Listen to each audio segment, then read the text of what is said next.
मकबूजा जम्मू कश्मीर में गुज़श्ता माह अक्टूबर में भारतीय फौजियों के हाथों 14 कश्मीरी नौजवान जाम शहादत नोश कर गए, जबकि इससे पहले सितंबर 2022 में 17 कश्मीरी नौजवान भारतीय गोलियों का निशाना बने। यूँ जनवरी 1989 से अब तक मकबूजा जम्मू कश्मीर में 96,192 से ज़ायद कश्मीरी भारतीय फौजियों के हाथों जाम शहादत नोश कर चुके हैं। गुज़श्ता माह अक्टूबर में भारतीय दहशतगर्दी के नतीजे में 2 ख़वातीन बेवा और 7 बच्चे यतीम हो गए। गुज़श्ता महीने में भारतीय फौजियों और बदनाम ज़माना भारतीय एजेंसियों ने मकबूजा जम्मू कश्मीर के मुख्तलिफ इलाकों में 195 मुहासरे और तलाशी कार्रवाइयों के दौरान 47 कश्मीरियों को गिरफ्तार भी किया।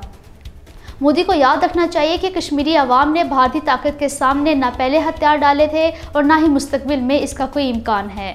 बासपुर आरएसपुरा जम्मू में 2 अफराद चंदर बोस साकन डोडा और शमशेर सिंह साकन कैंप कोल गुजराल जम्मू को गिरफ्तार करके उन पर ड्रोन से गिराए जाने वाले हथियार वसूल करने का इल्ज़ाम आयद किया गया है।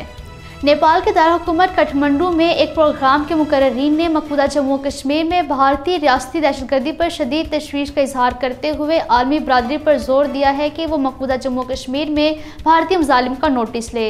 मुकर्रीन में मुमताज़ सियासतदान, तज्ज़ियाकार, स्कॉलर्स और नामवर सहाफ़ी शामिल थे, जिन्होंने नेपाल में पाकिस्तानी सफारतखाने के ज़ेर एहतमाम 27 अक्टूबर को मनाए गए यौम स्याह के सिलसिले में मुनक़िदा मुज़ाकरे में शिरकत की, जिसका उन्वान था गैर कानूनी कब्ज़े के नताइज। नई दिल्ली में पुलिस ने न्यूज़ पोर्टल दी वायर के एडिटर सिद्धार्थ राजन, एम.के. वीनू और जानवी सेन के घरों पर छापे मारकर तलाशियां ली। इन सहाफ़ियों के घरों पर छापे बीजेपी सोशल मीडिया के सरबराह अमित मालविया की जानिब से दायर की गई एफआईआर के 2 दिन बाद मारे गए।